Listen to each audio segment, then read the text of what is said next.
يعني ايه الدوري المصري؟ يعني ايه الدوري المصري؟ يعني يعني الدوري كله المصري؟ يعيش الحلم واحنا نكسر عظم اي حد عشان ندي الاهلي الدوري الاهلي رجع للدوري بايده بايده. مجهوده. صح، ده بجد. الاهلي بص آه. كلامك صح. يعني انا حلو. زملكاوي، اللائحه كانت فعلا من الاول واضحه والكلام ده، والثلاث نقط يا عم ما اتخصموش. ما الدوري برده كان فيه بيراميدز، بالظبط والدوري كان كده كده رايح من الاهلي بالظبط. وخارج من سان داونز ومعنويا متدمر. انك ترجع وان بيراميدز الدوري بعد ما يكون في ايدها تفرط فيه بمنتهى السهوله مع بماتشات تافهه عاديه جدا. بالظبط. فده يعني ده موضوع فيه شابوه للاهلي بصراحه. بالظبط. انا ما اقدرش. ما كنتش فارق بسبع ثمان نقط وجيت مثلا تعادلت بعد خروجي ولا اتأثرت في فوزين ثلاثه بالعكس صح. وخلاص فاضل نقطتين فقال لك خلاص مش هلغيله. لا، انا كنت الثاني، بيراميدز فارق باربع خمس نقط، بيراميدز الاول، بيراميدز وصل نهائي افريقيا، بيراميدز معنويات السماء، بيراميدز ما غيرش مدير فني.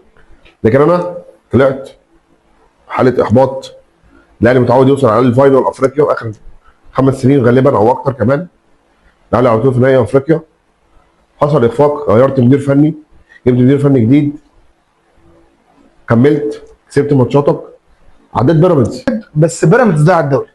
بيراميدز ضيع الدوري يعني بيراميدز ضيع الدوري عشان انت قلت لي حاجه حلوه قبل كده.